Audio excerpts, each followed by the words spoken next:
Definite ആയിട്ടും അതിനെന്തെങ്കിലും ഒരു ബാക്ക് സ്റ്റോറി ഉണ്ടായിരിക്കാം, ഉണ്ടാവാതിരിക്കാം, ഉണ്ടായി കൂടാന്നില്ലല്ലോ.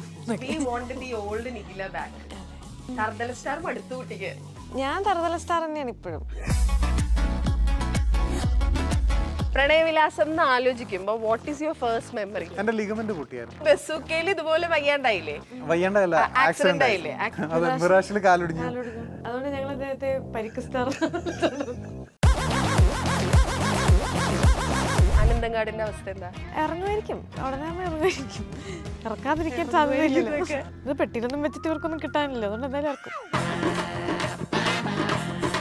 നാട്ടിലൊരു അമ്മാവൻ മരിച്ചു എന്ന് പറഞ്ഞിട്ട് ഞാൻ മറ്റേ കട്ടിലേക്ക് കിടന്ന് കരയുമ്പോൾ എൻ്റെ അടുത്ത് വന്ന് ഉർവശി ചേച്ചി ആശ്വസിപ്പിക്കുന്ന ഒരു സീനുണ്ട്.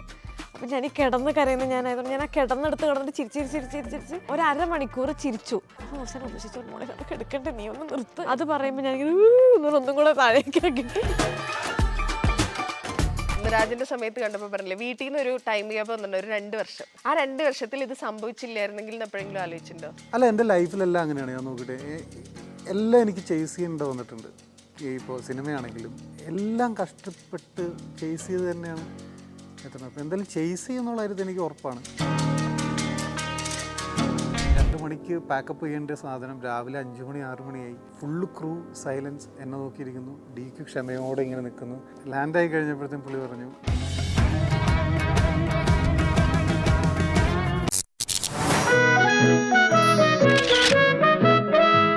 പെണ്ണ് കേസിലെ പെണ്ണും കേസ് അന്വേഷിക്കുന്ന ഉദ്യോഗസ്ഥരും from the Pennu case team. അപ്പോൾ welcome to lights camera talk. ഞാൻ പറഞ്ഞത് ശരിയല്ലേ? പെണ്ണ് കേസിലെ പെണ്ണ്, കേസ് അന്വേഷിക്കുന്ന ഉദ്യോഗസ്ഥർ. തന്റേതല്ലാത്ത കാരണങ്ങളാൽ ഒരുപാട് വിവാഹങ്ങൾ കഴിക്കേണ്ടി വന്ന ഒരു പെണ്ണിന്റെ കഥന. കറക്റ്റ്. അതല്ലാണ്ട് വേറെ എന്തെങ്കിലും ആഡ് ചെയ്യാനുണ്ടോ? കറക്റ്റാ, നീ എന്തെങ്കിലും ആഡ് ചെയ്താൽ കൂടി പോകും. പെർഫെക്റ്റ്. അല്ല, ഞാൻ ചോദിക്കട്ടെ, നമ്മൾ നിഖിലേനെ കണ്ടിട്ടില്ലാത്തൊരു വേർഷൻ, അതായത് നിഖിലേനെ നമ്മൾ ഇതുവരെ കണ്ടേക്കുന്നത് അത്യാവശ്യം കുഴപ്പമില്ലാത്ത റോളുകളാണല്ലോ, പോസിറ്റീവ് ആയിട്ടുള്ള റോളുകളല്ല. ഇങ്ങനത്തെ ഒരു സാധനം ഉണ്ടല്ലോ, ഒരു ഉഡായിപ്പ് സാധനം, അതിലേക്ക് എന്തുകൊണ്ട് എന്നെ കണ്ട കിണ്ണം കെട്ട പോലെ തോന്നുമോ എന്നൊരു തോട്ടം? അതാണ് ഞാൻ തന്റേതല്ലാത്ത കാരണങ്ങൾ ഉടായിപ്പാവാതിരിക്കാം, അത് കാണാനുള്ള നമ്മള് ഈ കൈയൊക്കെ കെട്ടിയിരിക്കുന്നത് ഒരു ലിമിറ്റിൽ കൂടുതൽ പറയാതിരിക്കാനുള്ള തന്ത്രമാണോ? ഞാൻ എന്നെ തന്നെ പിടിച്ചു വെച്ചേക്കുന്നതാണോ? അതെ, പറ, അങ്ങനെയൊന്നും ഇരിക്കില്ലേ, കുറച്ചൊക്കെ പറയാൻ പറ്റുന്നൊക്കെ പറ. തന്റേതല്ലാത്ത കാരണങ്ങളാൽ റിപ്പീറ്റേഷൻ പല പല ആൾക്കാരെ കല്യാണം കഴിക്കേണ്ടി വന്ന ഒരു പെൺകുട്ടിയുടെ കഥയാണ് സത്യമായിട്ടും. അതെന്തിരിക്കുന്നല്ലോ കാരണല്ലേ അങ്ങനെ ഇത്ര ആൾക്കാരെ പറ്റിക്കേണ്ടി വരുന്ന? നമുക്ക് എല്ലാത്തിനും ഒരു റീസണിങ് വേണല്ലോ. അപ്പൊ ഉണ്ടാവും, ഡെഫിനറ്റ്ലി ഉണ്ടാവില്ലേ? ഞാൻ അന്വേഷിച്ച് കണ്ടെത്തിയപ്പോൾ എനിക്ക് അതാണ് തോന്നിയത്. ഓ, താങ്കൾ അന്വേഷിച്ചു, കണ്ടെത്തുകയും ചെയ്തു. ഓ, സക്സസ്ഫുൾ. ഇത് ഈ പറഞ്ഞ മാതിരി വിനയ് ഫോർട്ടിന്റെ ലുക്ക് ഉണ്ടെന്ന് ആളുകൾ പറഞ്ഞപ്പോഴൊന്നും ഞാൻ വിശ്വസിച്ചിട്ടില്ല, എനിക്ക് തോന്നിയിട്ടില്ല. പക്ഷെ ഇതില് കണ്ടപ്പോ തോന്നി. ഇതില് പെണ്ണേഴ്സിന്റെ ഇല്ലേ, പെണ്ണേഴ്സിൽ കണ്ടപ്പോ ശരിക്കും വൈഫിന് മാറിപ്പോയിട്ടില്ലേ? അത് അങ്ങനെയല്ലേ, ഞാൻ കൊറേയൊക്കെ കൈ നീട്ടതാണ് ശരിക്കും. ഒറിജിനൽ അല്ലത്, അതൊരു വിറ്റ് പോഡ്കാസ്റ്റ് അല്ലേ, അപ്പൊ അവിടെ നിന്ന് പറയുമ്പോ അതിന്റെ ആ സെൻസിൽ കണ്ടപ്പോ ശരിക്കും. ദൈവം, ഇതിപ്പോ എന്ത് അങ്ങനെയല്ല, ചെറിയൊരു ചായ ഉണ്ട്. പക്ഷെ നമുക്ക് ഓർമ്മയുണ്ട്, നമ്മൾ ഫസ്റ്റ് ഡേ ഹക്കിം വരുമ്പോ ഹക്കിമി മീശൊക്കെ കട്ട് ചെയ്തിട്ട് മറ്റേ അയാളെ പേരെന്താ, അനിൽ കപൂറിനെ പോലെ ഉണ്ടായിരുന്നു. അല്ല, ഇതിന്റെ വേറൊരു പടത്തിന്റെ ലുക്ക് ടെസ്റ്റ് കഴിഞ്ഞിട്ടാ വന്നേ. അല്ല, ആക്ച്വലി പുള്ളിയുടെയും കട്ടുണ്ട് പറയുമ്പോ എല്ലാം ഒരുപാട് പേരുണ്ട്. അനൂപ് മേനോൻ, അങ്ങനെ ഒരുപാട് പേരുണ്ട്. ഹരി, പ്രണവ് മോഹൻലാൽ, ലാലേട്ടൻ. അവസാനം നിങ്ങൾ അതൊക്കെ ബഡ്ജറ്റ് ഫ്രണ്ട്ലി എന്ന് പറഞ്ഞ് വിളിക്കട്ടോ. ശ്രീനിവാസൻ ഒരു ഇന്റർവ്യൂല് പറഞ്ഞിട്ടില്ലേ, ശരിക്കും ഒരു കംപ്ലീറ്റ് ആക്ടർ ആണെന്ന്. അതുപോലെ കംപ്ലീറ്റ് ആക്ടർ ആണ്, ഒരാളെ വിളിച്ച എല്ലാവരുണ്ട്. അതാ പറയാ, എന്നെ മാത്രം വിളിച്ചാൽ മതി, ബാക്കിയൊക്കെ ഞാൻ സെറ്റ് ചെയ്തോളാം. പെണ്ണേഴ്സിനെ കുറിച്ച് പറ. പെണ്ണേഴ്സിൽ അപ്പോൾ ഒരു പോലീസിന്റെ വേഷമാണ്. ഞാൻ ആദ്യമായിട്ട് യൂണിഫോം ഇട്ട് കളത്തിലിറങ്ങുകയാണ്. അപ്പോൾ ഈ പറഞ്ഞ പോലെ തന്നെ നിഖില പറ്റിക്കുകയാണ്, കുറച്ചുപേരെ പറ്റിക്കുന്നു എന്നുള്ള കേസുമായിട്ട് എൻ്റെ അടുത്ത് വരുന്നു. അപ്പോൾ അതന്വേഷിച്ച് അതിൻ്റെ സത്യാവസ്ഥ എന്തെന്ന് കണ്ടെത്തുന്നതാണ് അതാണ് പരിപാടി, ബേസിക് പരിപാടി. കുറച്ചുകൂടി ഡീറ്റെയിൽ ആയിട്ട് പറഞ്ഞിട്ടുണ്ടെങ്കിൽ പിന്നെ മുഴുവൻ കഥ പറയണ പോലെ. ഇപ്പോൾ ഈ നിങ്ങളുടെ പ്രൊഡ്യൂസേഴ്സ് ഉണ്ടല്ലോ, E4 അവർക്ക് ഇതിനോടൊക്കെ ഒരു ഭയങ്കര താല്പര്യം ഉണ്ടെന്ന് തോന്നുന്നു. അവിഹിതം, പെണ്ണ് കേസ് അല്ലേ? പക്ഷെ കൊള്ളാം, ജീവിതത്തിൽ നിന്ന് ചീന്തി എടുത്തവരെ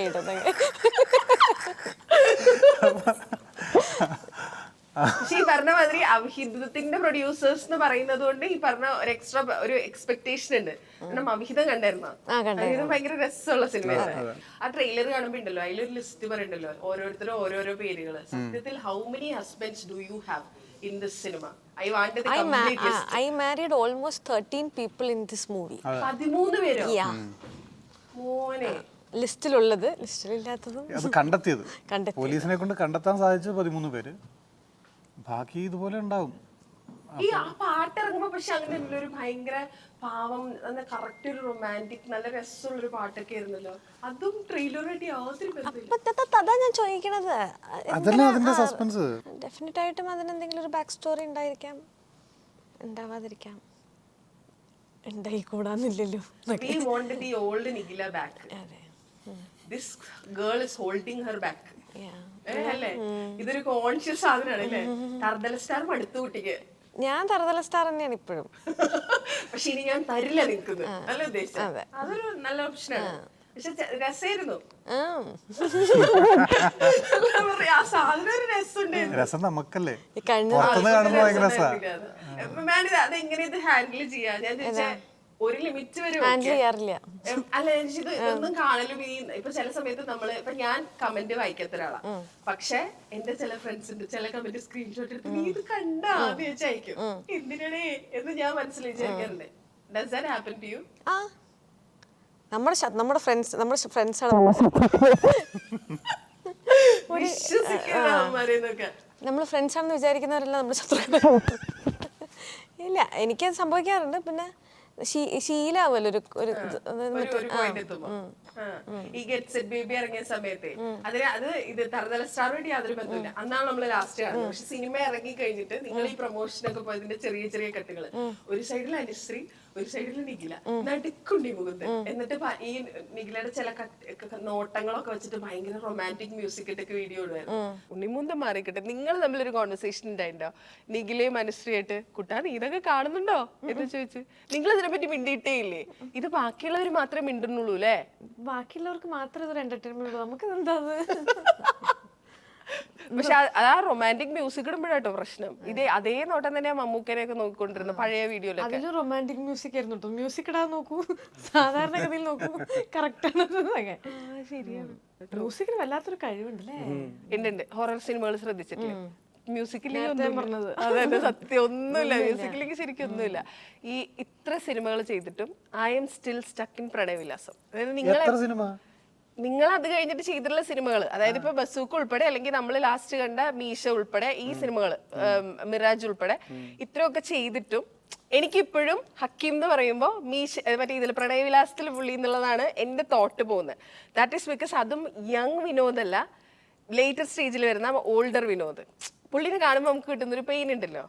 വിനോദിന്റെ കാര്യം ആലോചിക്കുമ്പോൾ പുള്ളിയുടെ കരച്ചിലല്ല, പുള്ളി ലാസ്റ്റ് ഒക്കെ ഇരിക്കുന്ന സീനൊക്കെ ആലോചിക്കുമ്പോൾ നമുക്ക് വരുന്ന ഈ ഇന്നലെയിലൊക്കെ ഡോക്ടർ നരേന്ദ്രനെ കണ്ട പോലെയൊക്കെ തോന്നും നമുക്ക്. സുരേഷ് ഗോപിയുടെ ക്യാരക്ടറില്ലേ അങ്ങനത്തെ ഒരു വേദന. അതായത് ഭയങ്കര ബുദ്ധിമുട്ടല്ല, പക്ഷെ എവിടെയോ ഈ സിനിമ കണ്ടു കഴിയുമ്പോൾ നമുക്കൊരു ഉള്ളിലൊരു പെയിൻ പോലെ. ഡിഡ് യു ഫീൽ ദാറ്റ് ആ സിനിമ ചെയ്യുമ്പോൾ ഈ പുള്ളിയുടെ ഒരു വിഷമമുണ്ടല്ലോ, അത് ഫീൽ ചെയ്തിട്ടുണ്ടോ? എനിക്ക് എവിടെയൊക്കെ റിലേറ്റ് ചെയ്യാൻ പറ്റിയിട്ടുണ്ടോ ക്യാരക്ടർ? അങ്ങനെ ഒറ്റവാക്കിൽ ഉത്തരവിട്ട് എടുത്തു. അല്ല ശരിക്കും എനിക്ക് എവിടെയൊക്കെയോ ക്യാരക്ടർ നന്നായിട്ട് റിലേറ്റ് ചെയ്യാൻ പറ്റുമായിരുന്നു. ഞാൻ ആ സമയത്ത് ഒരു ബ്രേക്കപ്പിലൂടെ കടന്നു പോയിക്കൊണ്ടിരിക്കുന്ന ഒരു സ്റ്റേജ് ആയിരുന്നു. അപ്പോൾ എനിക്കത് ഭയങ്കരമായിട്ട് എനിക്ക് റിലേറ്റ് ചെയ്തിട്ടുണ്ട് ആ സമയത്ത്. ഐ മീൻ എൻ്റെ പാസ്റ്റിൽ പ്രണയവിലാസം ചെയ്യുന്ന സമയത്തല്ല, ഒരു 2 വർഷം മുന്നേ എനിക്ക് എന്തായിരിക്കും അയാളുടെ അവസ്ഥ എന്നുള്ളത് എനിക്ക് ഭയങ്കരമായിട്ട് റിലേറ്റ് ചെയ്യാൻ പറ്റുമായിരുന്നു. പിന്നെ ഈ പറഞ്ഞ പോലെ ആളുകൾ പ്രണയവിലാസം വെച്ച് പറയുന്നത് നല്ല കാര്യമല്ലേ? കാരണം അവർക്ക് ഭയങ്കരമായിട്ട് ആ ക്യാരക്ടറിന് ഇഷ്ടമായി, ആ പടം അത്ര ഓടി, അത്ര ആളുകൾക്ക് ഹൃദയത്തിൽ ആ ക്യാരക്ടർ കയറിയോണ്ടാണ്. അത് നമ്മൾ ആദ്യം കാണുമ്പോൾ അതൊരു ഭയങ്കര നോർമൽ സിനിമയാണല്ലോ. പയ്യാണ് ഇത് മാറുന്നത്. അതായത് ഭയങ്കരമായിട്ട് ഫെമിനിസം സംസാരിക്കുന്ന ഒരു സിനിമയാണിത് പ്രണയവിലാസം. ശരിക്കും ആലോചിക്കുമ്പോൾ അതിന്റെ മൊത്തത്തിൽ നമ്മൾ ആലോചിക്കുമ്പോൾ അങ്ങനെ പക്ഷെ വളരെ ലൈറ്റ്. അത് തന്നെ വളരെ ലൈറ്റ്. അതുപോലെ ശ്രീധന്യയുടെ ക്യാരക്ടർ എനിക്ക് പലപ്പോഴും തോന്നി ഇതിന്റെ ആളുകൾ അധികം ഡിസ്കസ് ചെയ്തിട്ടില്ല. അമ്മയുടെ ക്യാരക്ടർ ചെയ്തിട്ടുള്ള പുള്ളിക്കാരില്ലേ, ആള് നല്ലോണം ചെയ്തിട്ടുണ്ട് ഇല്ലേ? പ്രണയവിലാസം എന്ന് ആലോചിക്കുമ്പോൾ what is your first memory സിനിമയെ കുറിച്ചിട്ടുള്ള അതിന്റെ ബിഹൈൻഡ് ദ സീൻസിൽ എന്തെങ്കിലും? ഞാൻ ഭയങ്കര എന്റെ മെമ്മറിക്ക് ഭയങ്കര പ്രശ്നമുണ്ട് സത്യം പറഞ്ഞ ഞാൻ പെട്ട് കഴിച്ചു. ഒരാൾ ഒറ്റ വാക്കിലേ ഉത്തരം പറയുള്ളൂ എന്ന് പറഞ്ഞ് നിർബന്ധം പിടിച്ചിരിക്കുന്നു.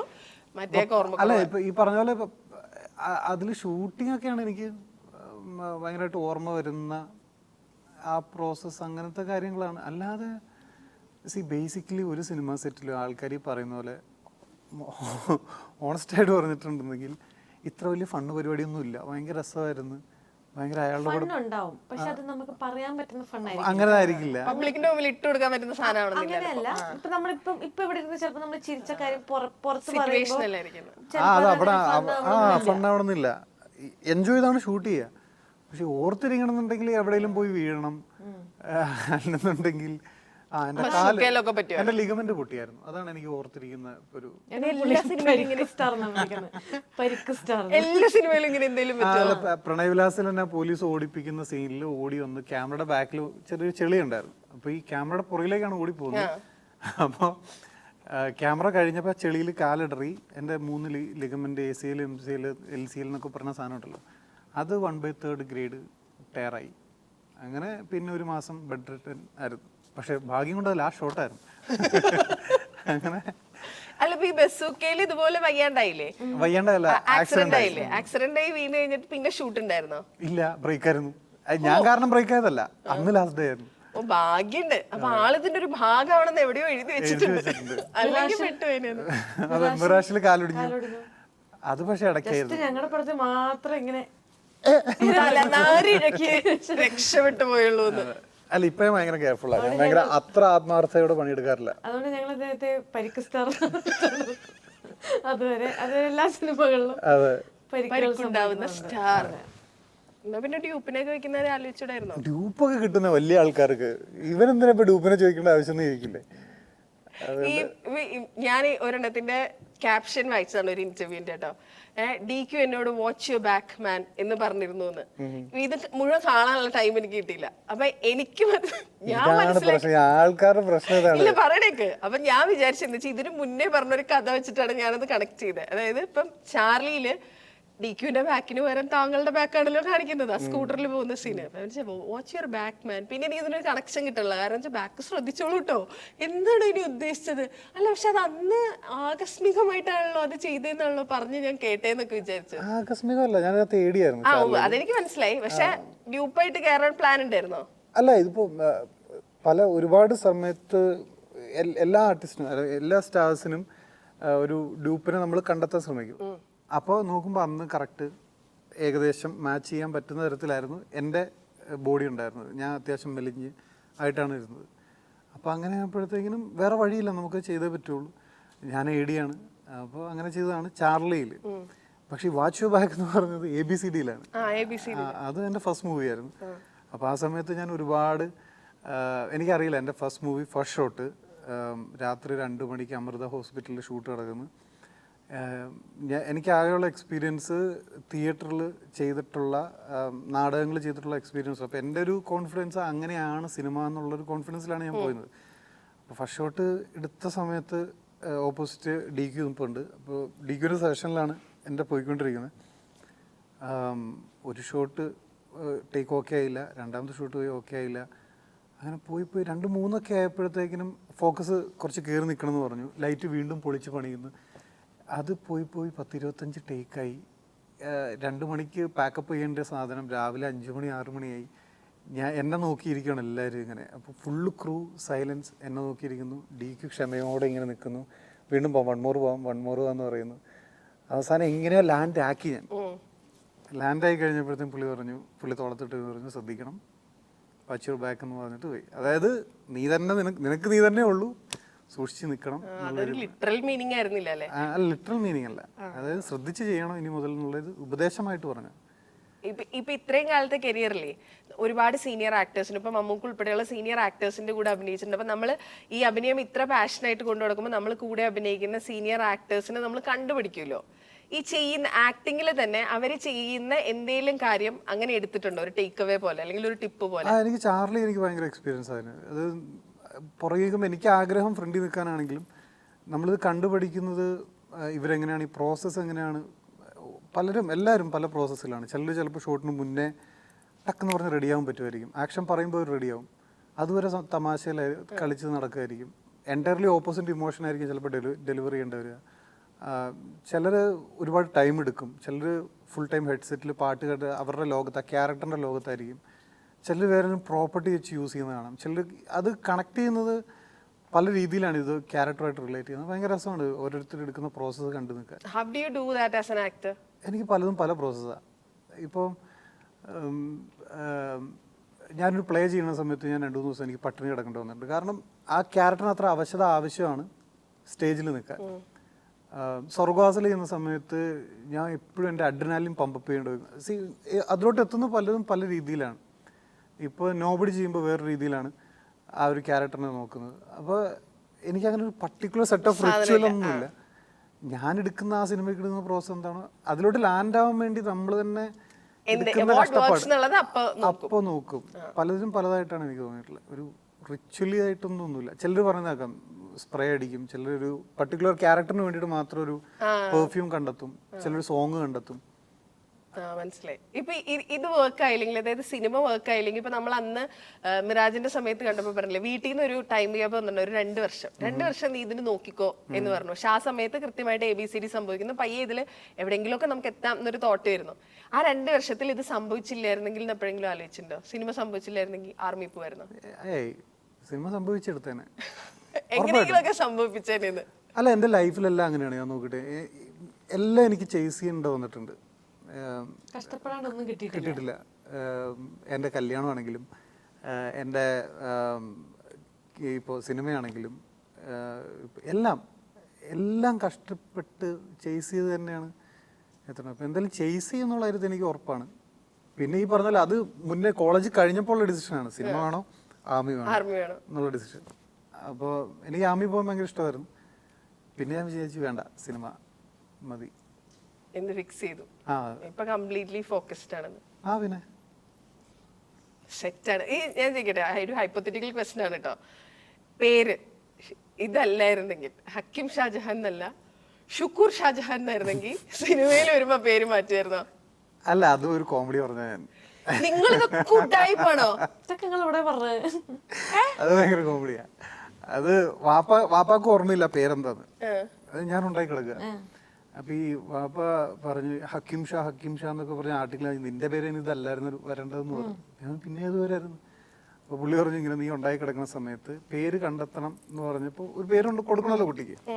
വാപ്പ ഒരു പേര് കണ്ടുവെച്ച് മനസ്സിൽ കണ്ടുവച്ചിരുന്നു. അപ്പൊ അത് ഈ പേര് വിളിക്കുന്ന ആള് എന്റെ ഉമ്മാടെ വാപ്പായ. ഉമ്മാടെ വാപ്പയുടെ ചെവി പോയി പറഞ്ഞു എന്താ പേരെന്ന് ചോദിച്ചു. ഓക്കെ എന്ന് പറഞ്ഞു. അപ്പൊ പുള്ളി പുറത്തു പോയി ഇങ്ങനെ ഒതുവൊക്കെ എടുത്ത് വന്ന് വാതപ്പടി എന്നിട്ട് വിളിച്ചു പറയും, 3 പ്രാവശ്യം വിളിച്ചു പറയും. അപ്പൊ ഇങ്ങനെ ജനങ്ങൾ കൂടിയിട്ടുണ്ട്, നടുക്ക് ഞാൻ കിടക്കുന്നുണ്ട്. അപ്പൊ ഈ വിളിച്ചു പറയുന്ന സമയത്ത് പുള്ളി ഹക്കീം എന്ന് വിളിച്ചു. അപ്പൊ വാപ്പച്ചിക്ക് ഭയങ്കര ഡിസപ്പോയിന്റ്മെന്റ്, കാരണം വാപ്പച്ചി പറഞ്ഞ പേരല്ല അത്. വാപ്പ ചോദിച്ചു എന്താണ് വാപ്പ കണ്ടത്? അതെനിക്ക് ഓർമ്മയില്ല. ആക്ച്വലി പുള്ളിക്ക് ഓർമ്മയില്ല, 10-30 വർഷം മുന്നത്തെ കാര്യമാണ്. വേറൊരു പേരാണ് പുള്ളി കണ്ടെത്തിയത്, പക്ഷെ അതല്ല വിളിച്ചത്. ഹക്കീം എന്ന് പുള്ളി കണ്ടെത്തിയ പേരാണെന്ന് പറഞ്ഞു. അതായിരുന്നു വാപ്പ പറഞ്ഞത്. പിന്നെ ഞാൻ കൈ നീട്ടതാണ് ഞാൻ ഷുക്കൂർ. കഥ എഴുതാൻ പ്ലാൻ ഉണ്ടോ കുട്ടിക്ക്? നല്ല ഭാവിയുണ്ട്, നല്ല കഥകൾ. ഷുക്കൂർ ഞാൻ വേറെ അപ്പൊ തോന്നിയ പേരാ അത്. വേറെ കുറച്ചുകൂടെ ഞാൻ ആദ്യം പണ്ടി കഥ പറയുമ്പോൾ വേറെ കുറച്ചുകൂടെ കോമഡി ആയിട്ടുള്ള പഴയ പേരുകളുണ്ടല്ലോ, അങ്ങനെ അങ്ങനത്തെ പേരുകളൊക്കെ. അല്ല അങ്ങനെ ഓർമ്മയില്ല. കുറച്ച് കോമഡി തോന്നുന്ന മുസ്ലിം പേരുകളുണ്ടല്ലോ, അതാണ് ഞാൻ കണ്ടെത്തിയത്. ആ കഥ പറഞ്ഞു തുടങ്ങിയപ്പോ എനിക്ക് ആ പേര് കിട്ടിയില്ല, അങ്ങനെ പെട്ടെന്ന് ഷുക്കൂർ അടിച്ചു. പക്ഷെ ഷുക്കൂർ ഷാ ആലോചിക്കുമ്പോ ഒരു കോമഡി. ഈ നമ്മുടെ അരവിന്ദന്റെ അതിഥികൾ കാണുമ്പോഴേ അതിൽ ഈ ഷോർട്സ് ഒക്കെ കാണുമല്ലോ യൂട്യൂബില്. ഷോർട്സ് കാണുമ്പോ ഉർവശി ചേച്ചിയുടെ സീനൊക്കെ ഇല്ലേ, കാലിടിഞ്ഞിരിക്കുമ്പോ പറയാം മോളെ നീ തിരിഞ്ഞൊരു ഫോട്ടോ എടുത്തിട്ടുണ്ട്, മോം ചില്ലിങ് ഇൻ മൂകാംബിക എന്ന് പറഞ്ഞ. ഞാൻ അപ്പൊ നിഖിലയുടെ മുഖത്ത് നോക്കി. അപ്പൊ നിഖില ഭയങ്കര സീരിയസ് ആ. അതിന് മുന്നേ ചിരി പൊട്ടി പോയി. ഉർവശി ചേച്ചി നിഖില ഹോസ്പിറ്റലിൽ കിടക്കുമ്പോഴും ഒക്കെ പറയുന്നുണ്ട് ക്രാക്ക് എന്നൊക്കെ പറഞ്ഞപ്പോ ഞാൻ വിചാരിച്ചു ഈ കുട്ടിയുടെ തലയ്ക്ക് എന്തോ പറ്റിയിട്ട് ഇതിന് വട്ടായി പോയിന്ന്. എങ്ങനെ ചിരിക്കാണ്ട് പിടിച്ചെന്ന്? ഇല്ല, എനിക്ക് അതൊന്നും ആയിരുന്നില്ല. എനിക്ക് ചിരി വന്ന സീൻ ഏതായിരുന്നു? മറ്റേ നാട്ടിലൊരു അമ്മാവൻ മരിച്ചു എന്ന് പറഞ്ഞിട്ട് ഞാൻ മറ്റേ കട്ടിലേക്ക് കിടന്ന് കരയുമ്പോൾ എൻ്റെ അടുത്ത് വന്ന് ഉർവശി ചേച്ചി ആശ്വസിപ്പിക്കുന്ന ഒരു സീനുണ്ട്. അപ്പം അതിനകത്ത് അപ്പം മറ്റേ പുള്ളി വിളിക്കുമല്ലോ, കുട്ടേട്ടൻ അവിടെ നിന്ന് വിളിക്കുമല്ലോ. അപ്പം മറ്റേ എന്തായിരുന്നു ഷെനത പേരെന്തായിരുന്നു? അതായത് ആ പേരിന് പകരം പുള്ളിക്കാരി എന്തോ മറ്റേ വേറെന്തോ ഒരു സാധനമാണ്. ഞാൻ കറക്റ്റ് എന്താ പറഞ്ഞത് ഞാൻ മറന്നുപോയി. വേറൊരു വാക്കാണ് പുള്ളിക്കാരൻ പറഞ്ഞത്. അതായത് മറ്റേ സംതിങ് റിലേറ്റ് അങ്ങനെ ഒരു കാലമാടൻ അങ്ങനെ എന്തോ വരുന്ന പോലെ, അതായത് റിലേറ്റ് അതുമായിട്ട് ബന്ധപ്പെട്ട്. അപ്പം ഞാൻ ഈ കിടന്ന് കരയുന്ന ഞാനായതുകൊണ്ട് ഞാൻ ആ കിടന്നെടുത്ത് കിടന്നിട്ട് ചിരിച്ച് ഒരു ഒരു അരമണിക്കൂർ ചിരിച്ചു. കാരണം എനിക്ക് ചിരി നിർത്താൻ പറ്റുന്നില്ല. അപ്പോൾ അവസാനം ഉറപ്പിച്ചു, മോളെ നമുക്ക് എടുക്കണ്ടേ, നീ ഒന്ന് നിർത്ത് എന്ന് പറഞ്ഞത്. അതായത് അവിടെയാണ് ഞാൻ ഏറ്റവും കൂടുതൽ ചിരിച്ചിട്ടുള്ളത്. ബാക്കിയൊക്കെ മറ്റേ ആ സമയത്ത് നമ്മൾ പറയുമ്പോൾ ഒരു തമാശ എന്ന് പറഞ്ഞാൽ ഇത് നമ്മൾ വിട്ടുകളയും. ഇത് പക്ഷെ പുള്ളിക്കാരി കയ്യിൽ നിന്ന് ഇട്ടതാണ്. ടേക്കിൻ്റെ സമയത്ത് പുള്ളിക്കാരി ഇത് കയ്യിൽ നിന്ന് ഇട്ടതാണ്. അപ്പോൾ കയ്യിൽ നിന്ന് ഇട്ടിട്ട് അത് പറഞ്ഞപ്പോഴത്തേക്ക് പെട്ടെന്ന് നമ്മൾ ആരും എക്സ്പെക്ട് ചെയ്യാത്തൊരു സമയത്ത് അത് വന്നതായതുകൊണ്ട് പെട്ടെന്ന് ഞാൻ ഭയങ്കരമായിട്ട് ചിരിക്കാൻ, എനിക്ക് ചിരിച്ചിട്ട് ചിരി നിർത്താൻ പറ്റുന്നുണ്ടായിരുന്നില്ല. അപ്പോൾ ഇങ്ങനെ എന്നോട് പറഞ്ഞു, എടുക്കണ്ടേ നീ അത്, ഞാനതിന് ഒന്നുകൂടെ പറഞ്ഞാലും നീ ചിരിക്കരുതെന്ന് പറഞ്ഞിട്ട് ഞാൻ പിന്നെ അത് പറയുമ്പോൾ ഞാനിങ്ങനെ ഒന്നും കൂടെ താഴേക്ക് ചിരിക്കുക. എനിക്ക് പ്രശ്നമുണ്ട്. എനിക്ക് തുടങ്ങിയാൽ നിർത്താൻ പറ്റില്ല ചിലപ്പോ. ഷൂട്ടിന് ആക്ഷൻ പറയുന്നതിനിടയ്ക്ക് അല്ല, ഇത് ഷൂട്ട് ചെയ്യുന്നതിന്റെ ഇടയ്ക്ക് എന്തെങ്കിലും ചിരി പൊട്ടി കഴിഞ്ഞാൽ അപ്പോൾ 1 more പോകണമല്ലോ. പിന്നെ എനിക്ക് പറ്റില്ല, ഭയങ്കര പാടാ. അങ്ങനെ എപ്പോഴേലും പറ്റിയിട്ടുണ്ടോ? കോമഡി സീനുകൾ കുറെ കാണുമ്പോൾ വിചാരിക്കുന്നത് ഞാൻ ഓപ്പോസിറ്റ് നിൽക്കുന്ന ആളുകൾ കുറെ സിനിമകളുണ്ട് അങ്ങനെ. നമ്മുടെ ഫ്രണ്ട്സ് ഇല്ലേ, അതിൻ്റെ അകത്ത് ജയറാമേട്ടനും മുകേഷേട്ടനും ഓരോന്ന് പറയുമ്പോൾ ഈ ശ്രീനിവാസൻ വന്നിട്ട് ജയറാമിനോടും മുകേഷിനോടും ഓരോന്ന് പറയൂലേ ഇവരുടെ വീട്ടിൽ ഈ പെണ്ണ് കേസ് പിടിച്ചിട്ടുള്ള സമയത്ത്. അങ്ങനെ പറയുന്ന സമയത്ത് ശരിക്കും ആക്ച്വലി നമ്മൾ ശ്രദ്ധിക്കുക ശ്രീനിവാസൻ സാറിനെയാണ്, പക്ഷെ ശരിക്കും ശ്രദ്ധിക്കേണ്ടത് ജയറാമേട്ടനെയും മുകേഷേട്ടനെയാണ്. കാരണം ഇവരുടെ മുഖത്ത് കുറെ ഭാവങ്ങൾ വരും. അപ്പൊ ഞാൻ ആലോചിച്ചിട്ടുണ്ട്, ഇത് കണ്ടോണ്ട് ഈ പുള്ളി എങ്ങനെ നോക്കിയിട്ട് ചിരിക്കാണ്ട് നിക്കണേന്ന്. അങ്ങനത്തെ സീനുകൾ ഉണ്ടായിട്ടുണ്ടോ? അല്ല, ഈ മിറാഷിന്റെ സമയത്ത് എനിക്ക് ചിരി പൊട്ടുമായിരുന്നു ഇടയ്ക്ക്. കാരണം ജിത്തു ചേട്ടൻ ഭയങ്കരമായിട്ട് ജോക്ക് ക്രാക്ക് ചെയ്യും. അപ്പൊ ഷൂട്ട് സീരിയസ് ആണ്. അപ്പൊ നമ്മൾ ആ മൂഡ് പിടിച്ചിരിക്കുമ്പോഴത്തേക്കും ജിത്തു ചേട്ടൻ എന്തെങ്കിലും പറയുമ്പോ എന്താ ചിരി, അപ്പൊ അവിടെ നിന്ന് വിട്ടുപോകും. അത് ആ ഒരു ടെൻഷൻ പരിപാടിയൊക്കെ വിട്ടുപോയിട്ട് പിന്നെ ഭയങ്കര ലൈറ്റായി ചിരി വരും. അപ്പോൾ അവസാനം ഇനിയിപ്പോൾ തുടങ്ങാൻ പറ്റില്ല എന്ന് പറഞ്ഞാൽ ആദ്യത്തെ 2 ദിവസം ഭയങ്കര ബുദ്ധിമുട്ടായിരുന്നു. പിന്നെ അപ്പോൾ അവർക്ക് എല്ലാവർക്കും മനസ്സിലായി, അപ്പോൾ ഇനി ചിരി തീർക്കെന്ന് പറയും. ഇങ്ങനെ ഇരിക്കും, ഭയങ്കര പാടാ. ഈ നമ്മളിപ്പോ ഭയങ്കര സന്തോഷത്തിൽ നിൽക്കായിരിക്കും, ഇതുപോലെ ചിരിച്ചു കളിച്ച് വർത്താനം പറഞ്ഞുകൊണ്ടിരിക്കായിരിക്കും. പക്ഷെ എടുക്കേണ്ടത് ഒരു ഭയങ്കര സെന്റി സീനാന്ന് വിചാരിക്കും, എന്താ ചെയ്യാ? ആക്ഷൻ പറയുമ്പോ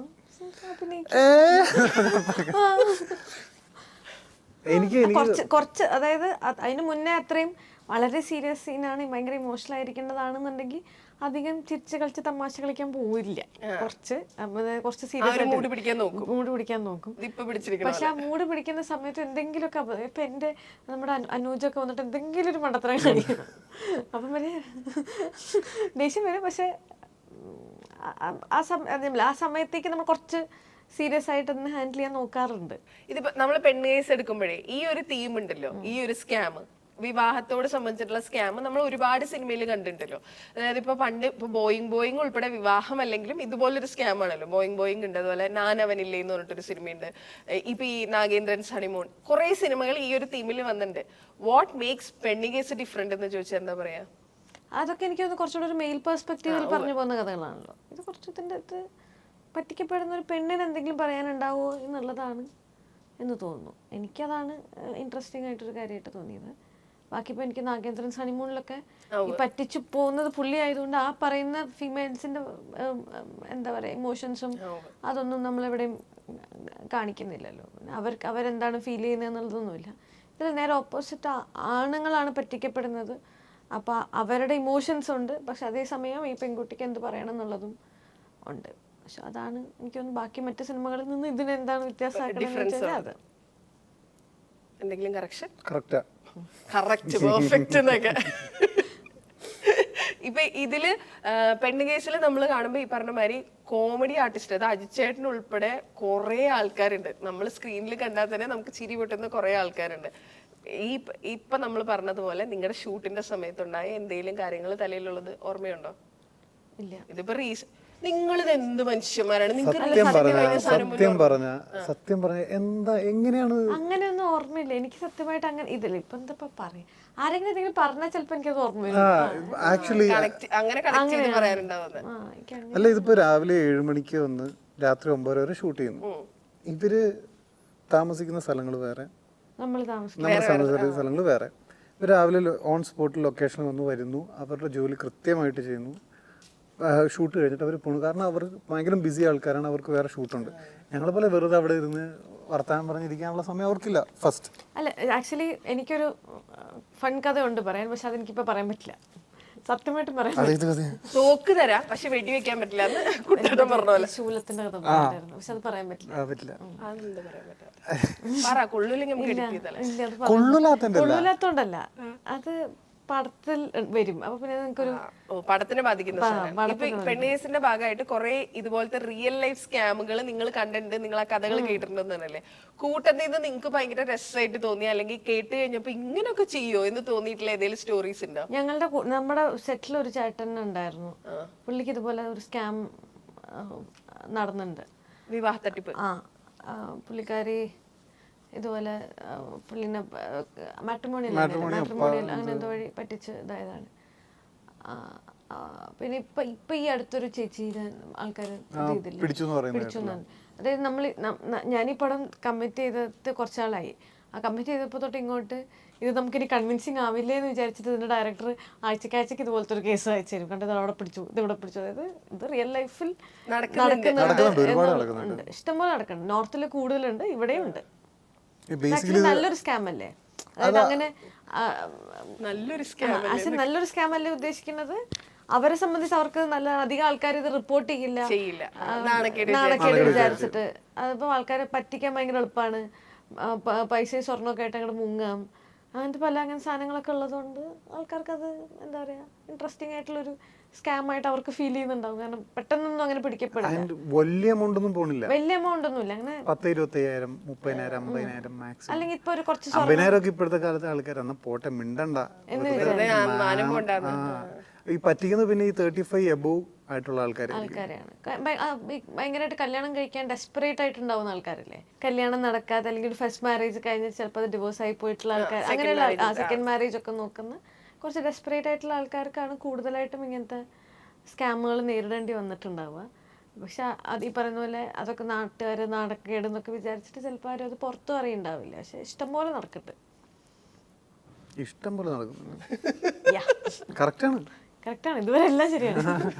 ഈ നമ്മള് തോളോട് തോൾ ചേർന്ന് അഭിനയിക്കുക എന്നൊക്കെ പറഞ്ഞ പോലെ 16 ദിവസം ലിറ്ററലി മമ്മൂക്കയുടെ കൂടെ ഈ തോളോട് തോൾ ചേർന്ന് അഭിനയിച്ച ഇതുണ്ടല്ലോ, എങ്ങനെയുണ്ടായിരുന്നു? അതായത് നമ്മള് മലയാളിയാണോ? നമുക്ക് ഫുഡ് കഴിക്കുമ്പോ ചോദിക്കുമ്പോഴാണ് ചോദിക്കണേ എങ്ങനെയുണ്ടായിരുന്നു? നല്ലതായിരുന്നു. അല്ല ഞാൻ പറയാം, ഒരു ഭയങ്കര ഭാഗ്യമാണ്. ഏതൊരു മലയാളിയും ആഗ്രഹിക്കുന്ന ഒരു പരിപാടിയല്ലേ അത്. ഇരിക്കാൻ പറ്റുക എന്നൊക്കെ പറയുന്നത് നമുക്ക് എല്ലാവർക്കും ഇവര് രണ്ടാളും എന്ന് പറഞ്ഞാൽ ഭയങ്കര സംഭവമാണല്ലോ. നമ്മൾ മലയാളിയാണോ, വി ഹാവ് ദിറ്റ് ഫീലിംഗ്. അപ്പൊ അങ്ങനെയുള്ള ആളുടെ കൂടെ നമ്മളിങ്ങനെ ലിറ്ററലി രണ്ടുപേരും അടുത്തടുത്തിരുന്ന് സംസാരിക്കാണല്ലോ. ആദ്യത്തെ ദിവസത്തെ ഫീൽ ഇതായിരുന്നു. കാരണം ഫസ്റ്റ് മമ്മൂക്കനെ ഇന്റർവ്യൂ ചെയ്തെന്ന് പറയുമ്പോൾ അന്നത്തെ ദിവസം മുഴുവൻ ഞാൻ പേടിച്ചിട്ടുണ്ടായിരുന്നു. ഞാനത് ഭയങ്കര ടെൻഷനിലാണ് ഞാനിരുന്നത്. ഇപ്പം ഞാനിങ്ങനെ റെഡി ആയിട്ടിരിക്കുന്നു, ഞാൻ എൻ്റെ ചെയറിലിരിക്കുന്നു. അപ്പോൾ മമ്മൂക്ക എപ്പോഴും എന്നുള്ള സാധനം ഉള്ളിലിങ്ങനെ ഉണ്ട്. അപ്പോൾ അറിയാൻ പറ്റും പുള്ളി വരുന്നത്. ആരും അങ്ങോട്ടും ഇങ്ങോട്ടും പറയുന്നില്ല. പെട്ടെന്ന് സെറ്റ് സൈലന്റ് ആവും. പെട്ടെന്ന് സെറ്റ് സൈലന്റ് ആയപ്പോൾ തന്നെ എൻ്റെ ചങ്കടിപ്പ് കൂടാൻ തുടങ്ങി. അപ്പോൾ പുള്ളി വരുന്നു, വന്ന് അടുത്തിരുന്നു, സംസാരിച്ചു, പേര് ചോദിച്ചു. പിന്നെ എനിക്ക് അങ്ങോട്ട് നോക്കാൻ തന്നെ പറ്റുന്നില്ല. എൻ്റെ ഇടതോട്ട് എൻ്റെ തല തിരിയുന്നില്ല. അപ്പോൾ പിന്നെ കുറച്ച് കഴിഞ്ഞ് ഒരു ഉച്ചയൊക്കെ കഴിഞ്ഞപ്പോൾ പതിയെ സംസാരിച്ചു തുടങ്ങി, ഓക്കെ ചെയ്ത് തുടങ്ങി. ഭയങ്കരമായിട്ട് പിടിച്ചു ഞാൻ. ഇതുണ്ടല്ലോ, യൂഷ്വലി ഇപ്പൊ നമ്മൾ മമ്മൂക്കയുടെ കൂടെ അഭിനയിച്ചിട്ടുള്ള ഒരുവിധം എല്ലാ ആക്ടേഴ്സ് പറയുന്ന ഒരു സാധനമുണ്ട്. ആളെന്തെങ്കിലുമൊക്കെ ഒരു ടിപ്പൊക്കെ പറഞ്ഞു കൊടുക്കുക. അതായത് നീ അങ്ങനെ ചെയ്യട്ടോ, നീ നിന്റെ സൗണ്ടിന്റെ മോഡുലേഷൻ ഇങ്ങനെ ആക്കിട്ടോ. മോഡുലേഷൻ ശ്രദ്ധിക്കാൻ പറഞ്ഞിട്ടുണ്ടായിരുന്നു. അത് താങ്കൾ പറഞ്ഞു തന്നെയാണോ ഞാൻ കേട്ടത്? ഞാൻ തന്നെ പറഞ്ഞായിരിക്കും കേട്ടത്. എന്റെ മോഡുലേഷൻ ശ്രദ്ധിക്കാൻ പറഞ്ഞിട്ടുണ്ടായി, എങ്ങനെ പറയണമെന്ന് പറഞ്ഞിട്ടുണ്ടായി. ഞാൻ അതിനകത്തൊരു ഡയലോഗ് ഇങ്ങനെ ആരായിരിക്കും എന്നാലും ആ ഇൻവിസിബിൾ മാൻ എന്നങ്ങനത്തോ ആയിരുന്നു. അപ്പം ഞാനിങ്ങനെ ഒരു ടേക്ക് 2, 3, 4, 5 ടേക്കായി. അപ്പോൾ ക്യാമറ എന്തോ ട്രാക്കിലെന്തോ ആണ് വരുന്നത്. അപ്പോൾ 4ാമത്തെ ടേക്ക് കഴിയുമ്പോൾ നമുക്ക് പറഞ്ഞ് അവിടെ ചെറിയൊരു ആട്ടം കൊടുക്കുക. അവിടെ ആരായിരിക്കും എന്നുള്ളൊരു ആട്ടം ഉണ്ടല്ലോ, അതൊക്കെ ഒരു രസം ഉണ്ടാവും എന്നുള്ള രീതിയിൽ. അപ്പം ശരിയാണല്ലോ. അപ്പോൾ ഞാനങ്ങനെ പറഞ്ഞപ്പോഴത്തേക്ക് രസമുണ്ട്, അതൊക്കെ ശ്രദ്ധിക്കണം, അങ്ങനത്തെ കാര്യങ്ങളൊക്കെ പറഞ്ഞു തരും. ഈ സെയിം സാധനം ഉണ്ടല്ലോ, പൂർവശി ചേച്ചി, കുട്ടേട്ടൻ, ഇവരുടെ കൂടെ അഭിനയിക്കുമ്പോൾ ഇവരെന്തേലും സാധനങ്ങൾ നമുക്ക് കറക്റ്റ് ചെയ്ത് തരുമല്ലോ. അങ്ങനെ എന്തെങ്കിലും സംഭവിച്ചിട്ടുണ്ടോ നമ്മുടെ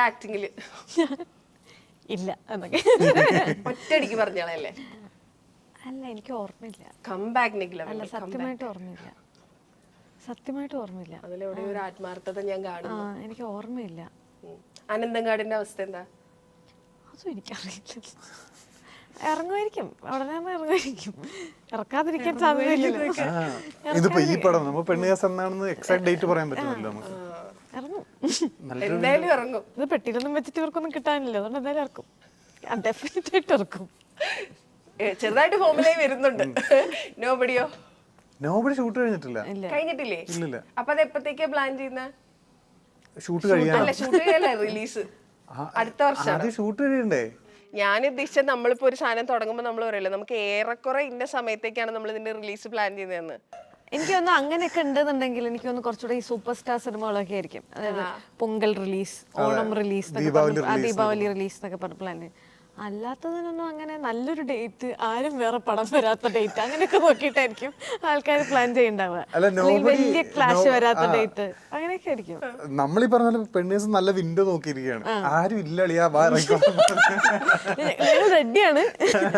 ഒരു വെള്ളിയാഴ്ച ആർക്കെങ്കിലും ക്ഷീണാണെങ്കിൽ അങ്ങനെയാണ്. പക്ഷെ നോബഡി ആക്ച്വലി പ്ലാൻ ഉണ്ടായിരുന്നു. പക്ഷേ ഷൂട്ട് കഴിഞ്ഞിട്ടില്ല. ഇപ്പൊ ഷൂട്ട് കഴിഞ്ഞിട്ട് നമുക്ക് തീരുമാനിക്കാൻ പറ്റും. ഷൂട്ട് കഴിഞ്ഞാൽ ചിലപ്പോൾ അവരിപ്പോ അടുത്ത ഓണം അല്ലെങ്കിൽ അടുത്ത ഏപ്രിൽ അല്ലെങ്കിൽ വിഷു എന്നൊക്കെ ചിലപ്പോൾ പ്ലാൻ തീരുമാനിക്കും. എന്നാ പിന്നെ തീരുമാനിക്കാത്ത ഈ സിനിമയെ കുറിച്ച് നമുക്ക് പറയാം. അത് പറഞ്ഞല്ലോ, ഇത്ര നേരം ഒരു വെള്ളിയാഴ്ച ആരും വരില്ല എന്ന് കണ്ടാൽ ഞങ്ങൾ വരും. അങ്ങനെയുള്ളപ്പോ ഞങ്ങൾ പെണ്ണുകേസായിട്ട് വരും. നമ്മളിപ്പോ ഇത്രയും നേരം പറഞ്ഞത് കൂടാണ്ട് എന്തെങ്കിലും കൂടിയൊക്കെ ആഡ് ചെയ്യാനുണ്ടോ കാണുന്നവരുടെ അടുത്ത് പറയാൻ പെണ്ണുകേസിനെ കുറിച്ചിട്ട്? ഞങ്ങൾ കുറെ പേരുണ്ട് അതിനകത്ത്. ഞാനുണ്ട്, അജിത് ചേട്ടനുണ്ട്, രമേശ് ചേട്ടനുണ്ട്, പിന്നെ ശ്രീജയ ചേച്ചിയുണ്ട്, ഹക്കീമുണ്ട്. ഞങ്ങൾ കുറെ ആർട്ടിസ്റ്റുകളുണ്ട്. പിന്നെന്താ, ഫെബിന്റെ ഫസ്റ്റ് സിനിമയാണ് E4 ആണ് പ്രൊഡ്യൂസ് ചെയ്യുന്നത്. അങ്കിതാണ് മ്യൂസിക് ചെയ്യുന്നത്. പിന്നെന്താ പറയാനുള്ളത്? ഇതൊരു ചെറിയൊരു വിവാഹ തട്ടിപ്പാണ് സിനിമയുടെ പ്രമേയം. ചെറിയൊരു ഫീൽ ഗുഡ് അല്ലല്ലോ ഇത്. അല്ല, അത്യാവശ്യം തമാശയൊക്കെ. ഞാൻ ഉദ്ദേശിച്ചത് അത്യാവശ്യം തമാശയൊക്കെ ഉള്ള ഒരു ചെറിയ കൊച്ചുപടം. കൊച്ചുപടം ബാക്കി ഞങ്ങൾ കണ്ടിട്ട് പറയാം. ആയിക്കോട്ടെ. അപ്പൊ thank you so much and all the best. Thank you.